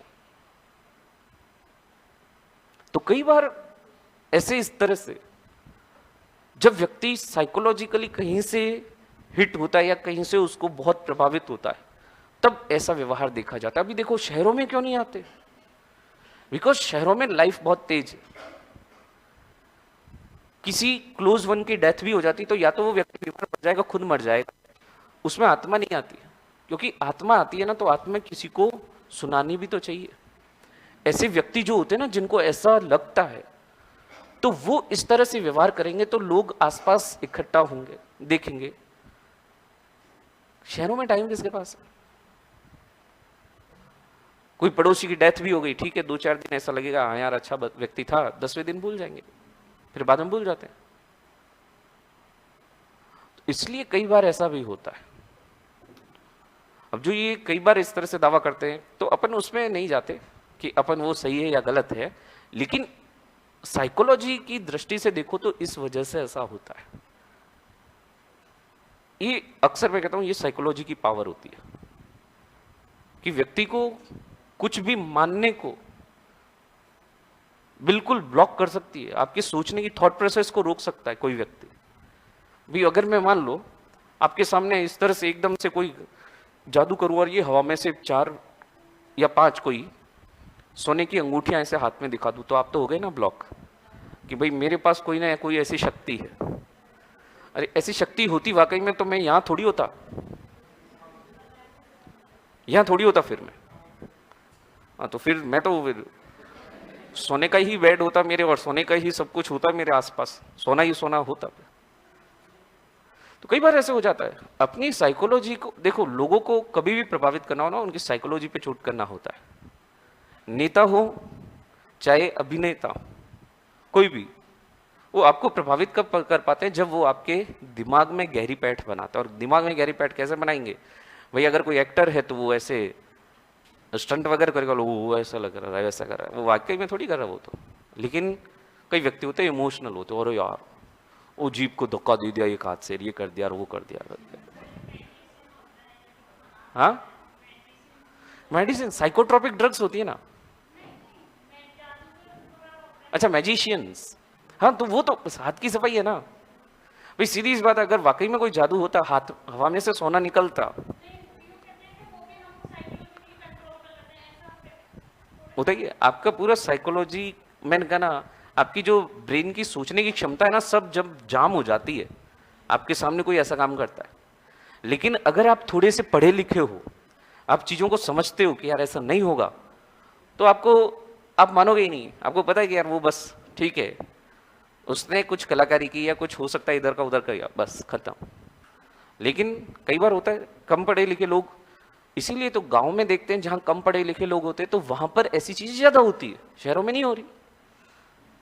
वही ऐसी बात थोड़ी है, शहरों में भी तो जनसंख्या, वहां पर भी तो आत्माएं आनी चाहिए, वहां नहीं आती, क्योंकि वहां सुनने वाला कोई है ही नहीं। अगर कोई ऐसा चिल्ला चोट करेगा ना, पड़ोसी 2 दिन बाद शिकायत करेंगे, और सीधा फिर कि अगर है कुछ तो हॉस्पिटल भेजो उनको भाई, हॉस्पिटल भेजो भाई। हाँ, अरे सब याद रहता है। नहीं, एक बात बताऊं, अगर याद नहीं रहे ना, ठीक है, चलो मैं कह दूं मेरे को तो याद ही नहीं मैंने क्या किया, मान लो कई जने, जैसे खासतौर से जो ड्रिंकर होते हैं ना, शराब पीने वाले, वो इस चीज का बहुत फायदा उठाए, मेरे को तो पता ही नहीं, याद ही नहीं मैंने क्या किया, और सब याद होता है उसको सब याद होता है। एक बात हमेशा ध्यान रखना, क्योंकि अल्कोहल पीने से सेरिबेलम प्रभावित होता है, जिससे व्यक्ति की जबान लड़खड़ा सकती है, लेकिन उसको सब पता रहता है वो किसके सामने क्या बोल रहा है। हाँ, सब पता होता है, वो सब पता रहता है उसको। बस मैंने कहा ना, उस समय क्या होता है कि उसके खुद के सोचने समझने की क्षमता थोड़ी कम हो जाती है। तो ऐसे में बिना सोचे समझे जब वो बोलेगा, कुछ भी बोलेगा। कई जने आफ्टर ड्रिंक इंग्लिश धमाधम बोलते हैं, अभी उससे नॉर्मल बात करो, इंग्लिश तो नहीं आएगी। तो ऐसा कई जने क्लेम करते हैं कि मेरे को तो याद ही नहीं क्या हुआ था। तो इसमें आप कैसे बता सकते हो? मैं तो कह दूं मेरे को तो याद ही नहीं मैंने क्या कहा था, मेरे को तो याद ही नहीं, मतलब दारू का नशा था, मेरे को तो पता ही नहीं मैंने क्या कह दिया। सब याद रहता है, वो मैं बताना नहीं चाह रहा। अब मेरे अंदर से कैसे निकलवा लोगे कि मेरे को याद है वो? और कई बार मैंने कहा ना, ऐसी परिस्थितियों में हम देखते हैं व्यक्ति कई बार अपने को चोट भी पहुंचाते हैं, बट वो मैंने कहा ना, उस समय उनकी जो साइकोलॉजी इतनी ज्यादा उस लेवल पर चली जाती है कि अब उनको दर्द वगैरह का असर नहीं होता। तो अपन सोचते हैं चमत्कार, और ये चमत्कार नहीं, सीधी सी बात है, अगर आपके दर्द पर ध्यान नहीं है ना, तो आपको दर्द नहीं होगा। और अगर मान लो कि आपको किसी मच्छर ने काट लिया, जैसे मान लो गाल पर काट लिया, अभी आप बैठे थे, गाल पर ऐसे लगा को कुछ यहाँ काट लिया, अब जैसे ही हाथ लगाया ऐसे लगा कि यहाँ सूज गया, फिर बार बार आपका हाथ वहीं जाएगा। अरे मच्छर ने तो पहले भी काटा था, लेकिन एक बार पता चल गया ना, अब बार बार हाथ वहीं जाएगा, बार बार जाएगा। ये अपना ब्रेन, मैंने कहा ना, बहुत जटिल है। अभी भी इसकी प्रोसेसिंग को समझने के लिए अभी भी रिसर्च चलते रहते हैं। तो चाहे ये इस तरह से मल्टी पर्सनालिटी या डुअल पर्सनालिटी डिसऑर्डर वगैरह हो, क्योंकि एक दिक्कत ये भी तो होती है ना ब्रेन की, कि इसमें कई जो रीजनरेशन वगैरह लिमिटेड है, तो ऐसे में इनका जब ट्रीटमेंट नहीं होता तो कई बार ऐसे भी बोल देते हैं कि भाई ऐसा, अब वो किसी का शाप लग गया वगैरह, ऐसा लग गया। तो सब कुछ, जैसे देखो एक और भी मैं बताता हूँ, नागौर के पास एक है जगह बुटाटी धाम, वहां पर क्या होता है, पैरालिसिस वालों का इलाज होता है। मैं वैसे तो कभी भी इस तरह से लोगों को जाने को एडवाइस नहीं करता, लेकिन वहां जाने के लिए मैं बोलता हूं कि वहां जाना चाहिए। उसका कारण ही क्या है? देखो कि वहां पर एक, जब सबसे पहली बात तो वहां पर कभी भी पेशेंट की दवाइयां बंद नहीं करते। वो पेशेंट अगर कोई दवाइयां ले रहा है तो उसको बोलेंगे मेडिकल ट्रीटमेंट चल रहा है तो चलने दो, उसको रोकते नहीं है। ना ही कोई वो इस तरह से झाड़ा फूंक वगैरह करते। हाँ बस, लेकिन वहां पर प्रेयर वगैरह होती है, जो भी प्रार्थना वगैरह करते हैं, वो पूरा एक पॉजिटिव एनवायरनमेंट होता है। और सीधी सी बात है, जब पेशेंट को ये बिलीव होगा ना कि मैं ठीक हो सकता हूं, तो डेफिनेटली ठीक हो सकता है। और अगर पेशेंट को ये लगा ना कि अब मेरा तो कुछ नहीं होना, अब तो मैं मरूंगा, तो वाकई में वो मरता है। ये अपनी बॉडी का, क्योंकि देखो अपना हार्मोनल रिएक्शंस होते हैं ऐसे। अगर आप पॉजिटिव एनवायरनमेंट में हो ना, तो आपके ब्रेन से कई इस तरह के हार्मोन्स रिलीज होते हैं। जैसे एक छोटा सा उदाहरण देता हूं कॉर्टिसोल का, जो एग्जैक्टली हमारी एड्रिनल ग्रंथि से निकलता है। जब व्यक्ति स्ट्रेस में होता है ना, टेंशन में, बहुत दबाव में, प्रेशर में, तो वो कॉर्टिसोल ज्यादा रिलीज होता है।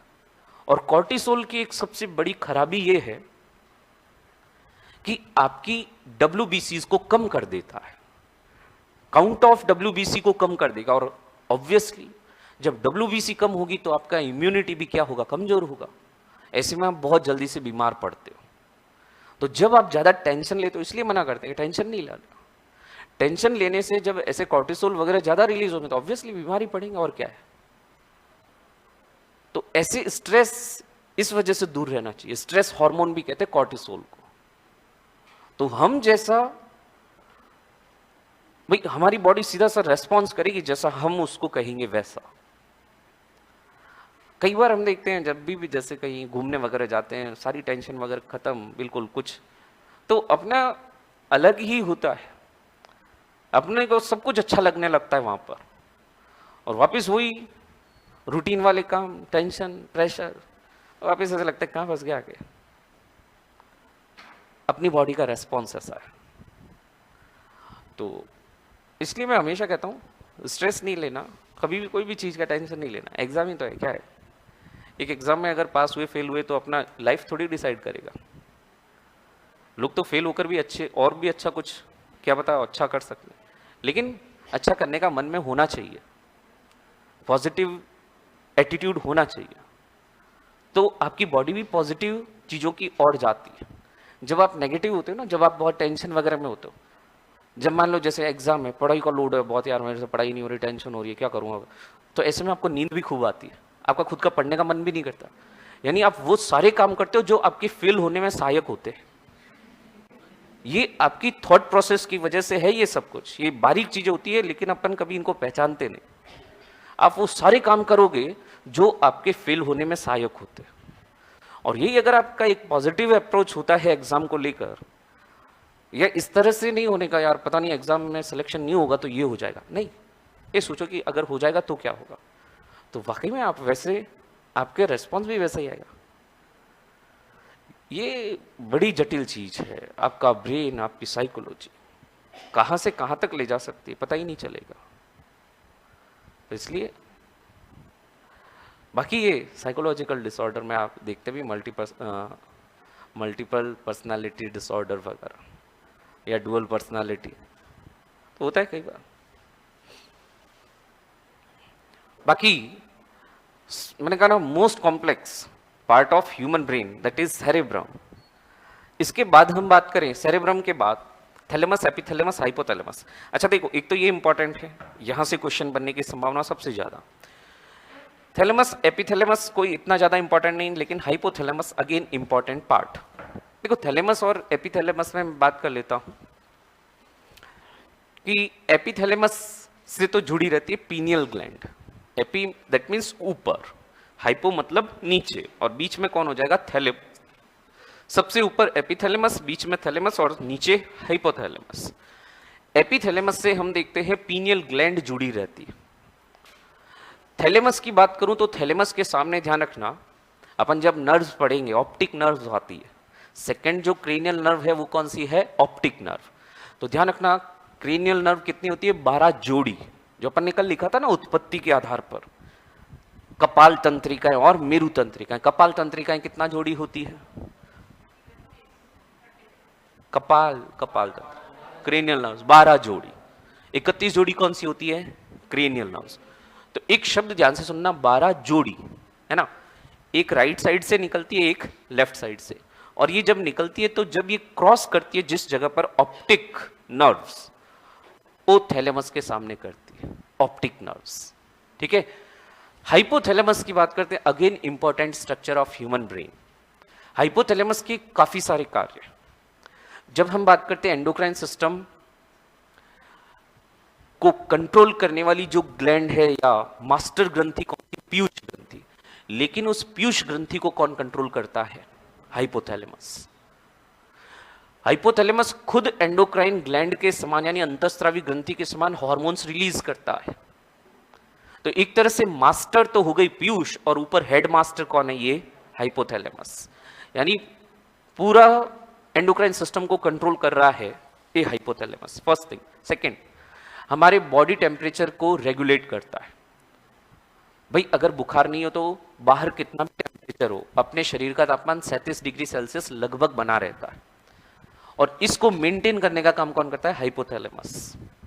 और हम बात करें जो भूख प्यास वगैरह की जो फीलिंग्स होती है, अनुभव होता है, उसके सेंटर हाइपोथैलेमस में होते हैं। और अब एक और चीज कि सेरिबेलम और हाइपोथैलेमस, इनके कुछ भाग और 2-3 संरचनाएं जैसे हिप्पोकैम्पल लोब्स वगैरह, ये मिलकर एक सिस्टम का निर्माण करते हैं, दैट इज लिम्बिक सिस्टम। और ये लिम्बिक सिस्टम को कहते हैं हम इमोशनल ब्रेन। यानी हमारी जो भावनाएं होती है, हमारी जो इमोशंस होते हैं, वो सभी ये हाइपोथैलेमस और सेरेब्रम और भी संरचना होती है, वो मिलकर लिम्बिक सिस्टम या लिम्बिक तंत्र का निर्माण करते हैं, वहां से रेगुलेट की जाती है। और अगर हम बात करें हाइपोथैलेमस की, तो हाइपोथैलेमस सेकंड मोस्ट इंपॉर्टेंट प्रमस्तिष्क के बाद जहां से क्वेश्चन बनने की संभावना। मध्य मस्तिष्क कोई बहुत ज्यादा खास है नहीं, बस इतना ये ध्यान रखना, कॉर्पोरा क्वाड्रिजेमिना, क्वाड्री का मतलब होता है 4, कॉर्पोरा क्वाड्रिजेमिना में हम देखते हैं 4 छोटी छोटी गोल संरचनाएं होती है जो देखने और सुनने की क्रिया से संबंधित होती है। इसमें एक शब्द आएगा कॉर्पोरा बाइजेमिना, वो एक साइड के जो 2 लोब्स हो जाएंगे उनको बाइजेमिना कह देते हैं, सबको मिलाकर, चारों को मिलाकर क्वाड्रिजेमिना कह देते हैं। देन क्रूरा सेरेब्राई या सेरेब्रल पेडंकल, ये क्रूरा सेरेब्राई इस सेरेब्रम को ब्रेन के बाकी सारे पार्टों के कनेक्शन में बनाए रखता है। ये भी फाइब्रस स्ट्रक्चर है, नर्व फाइबर से मिलकर बना होता है। सबसे पीछे चलते हैं पश्चिम मस्तिष्क में मेटेनसेफेलॉन से पॉन्स वेरोलाई। पॉन्स वेरोलाई की खासियत ध्यान रखना, न्यूमोटॉक्सिक सेंटर। जैसे हम जब सांस लेते हैं, मान लो अपन ने सांस ली, रोक ली, अब सांस लेकर रोक लिया, तो ऐसे में क्या होगा? बाहर से ऑक्सीजन तो जा नहीं रही, लेकिन अंदर कोशिकाएं तो लगातार शोषण करके CO2 उत्पन्न कर रही है। भाई ग्लाइकोलाइसिस क्रेब्स चक्र हो रहा है, CO2 वो तो लगातार उत्पन्न कर रही है, और वो CO2 कहाँ जा रही है? ब्लड में। जैसे जैसे ब्लड में, जैसे मान लो मैंने सांस रोक ली, तो अब धीरे धीरे ब्लड में CO2 का लेवल क्या हो रहा है? बढ़ रहा है।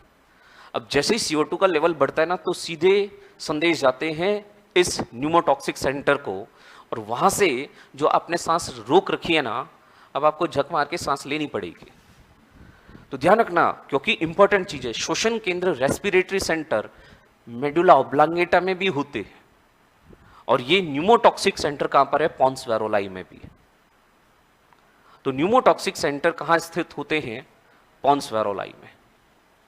फिर उसके बाद अनुमस्तिष्क cerebellum, again important, second largest part, सबसे बड़ा सेरेब्रम, दूसरा सबसे बड़ा भाग होता है सेरिबेलम। भाई ये भी 2 पालियों में यानी राइट और लेफ्ट में बटा होता है, ये भी ऐसी 2 पालियों में बटा हुआ रहता है अनुमस्तिष्क। अनुमस्तिष्क का मेन फंक्शन होता है हमारी जो ऐच्छिक पेशियां होती, वॉल्यूंटरी मसल्स, उनका कंट्रोल करना। जैसे मैं बोल रहा हूं ना, तो बोलते समय जीभ हिलती है, और जीभ पेशीय संरचना है और वो ऐच्छिक है। मैं चाहूंगा तो बोलूंगा, चाहूंगा तो नहीं बोलूंगा, यानी मेरा नियंत्रण है। या जैसे मैं सीधा खड़ा हूं तो पैरों की पेशियों वगैरह जिस पर मेरा पूरा भार आ रहा है, तो उन्होंने पूरा पोस्चर में बना के रखा है मुझे। हाथ पैर इधर उधर गति करते समझाता हूं तो हाथ इधर भी जाता है, ऐच्छिक है। तो इन सब पर नियंत्रण रहता है सेरिबेलम द्वारा। या बॉडी बैलेंस, शारीरिक संतुलन बनाने का काम कौन कर रहा है? अनुमस्तिष्क। लेकिन वही मैंने जैसे बताया था, अल्कोहल के बाद व्यक्ति कुछ ऐसी बात नहीं है कि उसको कुछ पता नहीं चल रहा, सब पता है उसको, बस हाँ उसका अपनी क्रियाओं पर थोड़ा सा नियंत्रण कम है। मैंने कहा ना अभी जैसे अपन सीधे खड़े, थोड़ा सा व्यक्ति अल्कोहल ज़्यादा ले लेगा तो फिर वो, उससे तो लगता है कि मैं सीधा खड़ा हूँ, लेकिन कोई दूसरा देखेगा ना तब उससे पता चलता है वो झूम रहा है ना? हाँ, वो खुद को ऐसा लगता है कि नहीं मैं बिल्कुल सही हूँ, कुछ नहीं हुआ। हाँ वो बिल्कुल इस तरह से, अरे नहीं नहीं कुछ नहीं हुआ, अरे मैं ठीक हूँ, मैं ठीक हूँ एकदम। लेकिन जब वो बोलेगा ना तो उसकी जीभ, अगर अल्कोहल ज्यादा हुआ तो जीभ में या उसके बोलने के तरीके में चेंज आएगा। जीभ में बोले, जीभ क्या है? ऐच्छिक पेशी है, उस पर कंट्रोल नहीं है। गाड़ी तो मैं ही चलाऊंगा, बेचारा वो नॉर्मल कंडीशन में बोलता कि गाड़ी मैं चलाऊंगा, अब थोड़ी ज्यादा होने में गाड़ी तो मैं ही चलाऊंगा, तो फिर उसमें वहां पर देखो ऐच्छिक पेशी थी, उसका नियंत्रण नहीं था, थोड़ा सा लड़खड़ाहट आई, सेरिबेलम, और सबसे लास्ट में मेडुला ऑब्लांगेटा। अपन ने शुरुआत में पढ़ा था ऐच्छिक क्रियाएं, अनैच्छिक क्रियाएं सारी क्या है? Medulla oblongata. हमारी हृदय की धड़कन, हमारे आंतरिक अंगों की गतियां या हमारी विभिन्न ग्रंथियों के अंदर होने वाले परिवर्तन या उनसे जुड़ी हुई अनैच्छिक पेशियां, सभी को कंट्रोल करती है मेडुला ऑब्लांगेटा, सबसे अंतिम भाग ब्रेन का। बाकी इन सब के बारे में बात करेंगे नेक्स्ट क्लास में। Thank you.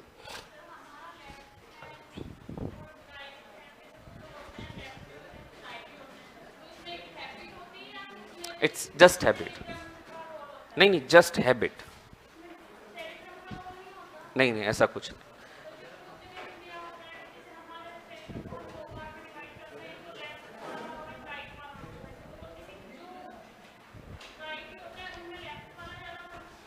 नहीं, एक्चुअली क्या होता है वो उसका कारण बताऊं। देखो, अपने जो राइट वाला सेरेब्रम है ना, ये अपनी बॉडी के लेफ्ट वाले पार्ट को कंट्रोल करेगा, और जो लेफ्ट वाला सेरेब्रम है, क्योंकि जोड़ी में निकलती है तंत्रिकाएं, मैंने बताया, और राइट वाला जो सेरेब्रल हेमिस्फीयर होता है ना, वो हमारी बॉडी के, क्योंकि अपन क्या है, एक तरह से द्विपार्श्व सममित है, तो हमारे राइट हैंड, राइट लेग या राइट वाले पोर्शन को कंट्रोल कौन कर रहा है? ये लेफ्ट वाला। तो क्रॉस में कंट्रोल करते हैं, लेकिन इसका मतलब ये नहीं कि मैं राइट वाला हूं या मैं लेफ्ट वाला हूं तो मेरा वो दिमाग ज्यादा विकसित है वो कम विकसित है, ऐसा कुछ नहीं। वो केवल जस्ट हैबिट। क्योंकि अपन देखते हैं ना, कई ऐसे क्रिकेटर आपने देखे होंगे, बैटिंग तो करते लेफ्ट हैंड से और बॉल फेंकते राइट हैंड से, या उल्टा भी हो सकता है। तो ऐसा तो है नहीं कि उसमें एक लेफ्ट वाला पोर्शन ही एक्टिवेट है या राइट वाला लेस एक्टिवेट, ऐसा तो कुछ है नहीं, ऐसा कुछ नहीं। वो अभ्यास द्वारा कर सकते हैं। अभी आजकल तो क्या होता है, जैसे अपने क्या होता है, थोड़ा सा ट्रेडिशनली बच्चा अगर लेफ्ट हैंड से लिखता होगा ना बाई चांस, तो घर वाले क्या कहते हैं, नहीं नहीं लेफ्ट हैंड तो अच्छा नहीं होता है, राइट हैंड से लिखो, तो उसकी आदत डाल देते राइट हैंड से। कोई लेफ्ट हैंड से खाना खा रहा है तो लेफ्ट हैंड से क्यों खाना खा रहे हो? अरे क्या हो गया, हाथ तो हाथ ही है वही। हाँ, वो पहले होता था, कुछ ऐसा मानते थे कि भाई राइट हैंड से कोई भी अच्छा काम करने जाओ पहले राइट हैंड बढ़ाओ, पहले राइट लेग बढ़ाओ, ठीक है। अब ऐसा कुछ नहीं है। अपन कौन यार सोचता है रोज सुबह उठने से पहले राइट वाली आंख खोलनी, पहले राइट वाला हाथ हिलना चाहिए, राइट वाला पैर आगे बढ़ना चाहिए। और तो और अपने जो दोनों नॉस्ट्रिल्स होते हैं ना, दोनों एनी टाइम एक्टिवेट नहीं रहते, एट अ टाइम एक से एक वाला ही नॉस्ट्रिल ओपन रहता है ना। तो वो भी कहते हैं कि कभी आप शुभ कार्य करने जा रहे हो तो राइट वाला खुला रहना चाहिए। ऐसा कुछ नहीं है। कौन कौन यार, अगर ऐसा लोग अगर सोचते तो पता लगे यही करते रहते, ठीक है ना। तो सबका अलग अलग मान्यता कुछ भी हो सकती है, अपन उस पर चोट नहीं करते, लेकिन सबके अलग अलग।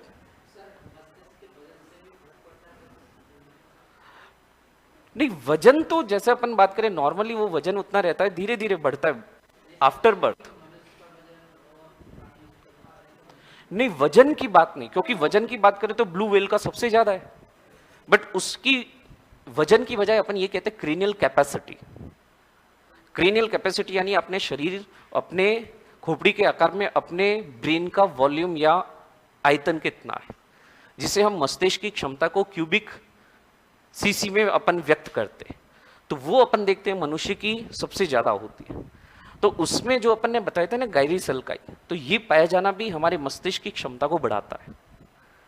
तो केवल वजन नहीं, उसका पूरा आकार और उसमें विभिन्न भागों का जो अनुपात वगैरह है, उसके आधार पर अपन तय करते हैं क्रीनियल कैपेसिटी। और फिर उसके आधार पर हम कहते हैं कि मनुष्य के बाद जो प्राइमेट्स वगैरह, जो दूसरे एप्स वगैरह, वो ज्यादा बुद्धिमान है। तो बाकी बात करते हैं नेक्स्ट क्लास में। Thank you.